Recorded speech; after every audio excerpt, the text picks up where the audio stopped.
हेडलाईन्सचे प्रायोजक आहे NBC bearings, लांब पळण्यासाठी। देशाचा अंतरिम अर्थसंकल्प आज सादर होणार। अर्थमंत्री निर्मला सीतारामन सकाळी 11 वाजता संसदेमध्ये अर्थसंकल्प मांडणार।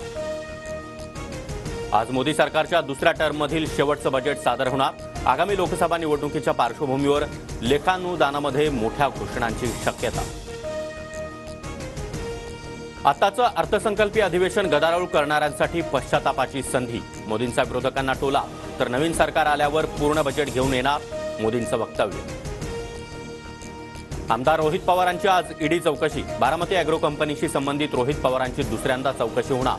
शरद पवार गट सरकारी कार्यालयांसमोर घंटानाद करणार।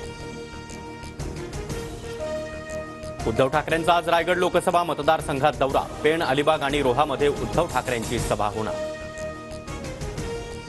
मराठा आरक्षणाविरोधामध्ये ओबीसी संघटना आक्रमक। अजित पवारांच्या बारामतीमधील घराबाहेर ओबीसी संघटना आंदोलन करणार।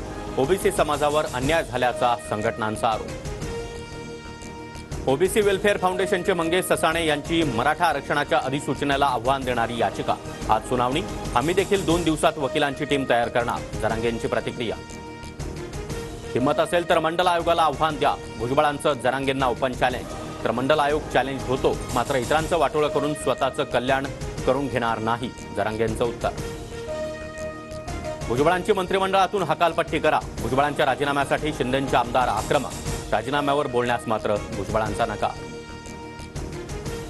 शिंदे गटात प्रवेश करताच माजी नगरसेवकांना मुंबई महापालिकेकडून 5 कोटींचा निधी। फेब्रुवारी 2023 ते डिसेंबर 2023 पर्यंत आकस्मिक निधी म्हणून 5 कोटी वितरित, एका वृत्तपत्राची माहिती।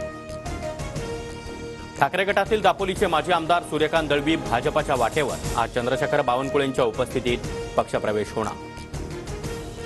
काँग्रेसी म्हणून जन्मले आणि काँग्रेसी म्हणूनच मरेन।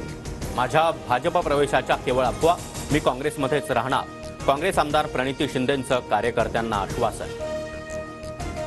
बाजार समित्यांमधील निवडणूक संपुष्टात येणार। नामनियुक्त संचालक मंडळ अस्तित्वात येणार।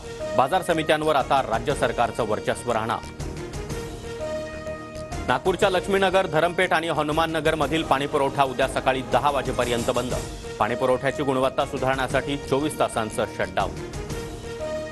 मुंबई पुणे द्रुतगती मार्गावर आज 2 तासांचा ब्लॉक। गॅन्ट्री बसवण्याच्या कामासाठी महामार्ग दुपारी 12 ते 2 दरम्यान बंद राहणार। पोलीस भरतीला वित्त विभागाचा हिरवा कंदील। राज्यात 17,471 पोलिसांची भरती होणार। ऑफलाईन भरती घेण्यास मान्यता। छत्रपती संभाजीनगरमध्ये गॅस वाहतूक करणाऱ्या टँकरचा अपघात। परिसरातील शाळा, कॉलेज आणि कोचिंग क्लासेस बंद ठेवण्याच्या सूचना। ईडी, सीबीआय, आयटी आता भाजपच्या विरोधक सेल झाल्या। राहुल गांधींचं ट्विट। तर भ्रष्टाचारामध्ये बुडालेला भाजपत सत्तेच्या ध्यासामध्ये लोकशाही नष्ट करण्याची मोहीम राबवतोय, राहुल गांधींची टीका। जमीन घोटाळा प्रकरणामध्ये झारखंडचे माजी मुख्यमंत्री हेमंत सोरेन यांना अटक। सोरेन यांच्याकडून हायकोर्टामध्ये याचिका। सकाळी 10:30 वाजता सुनावणी। हेडलाईन्सचे प्रायोजक आहे एनबीसी बेरिंग्स, लांब पळण्यासाठी।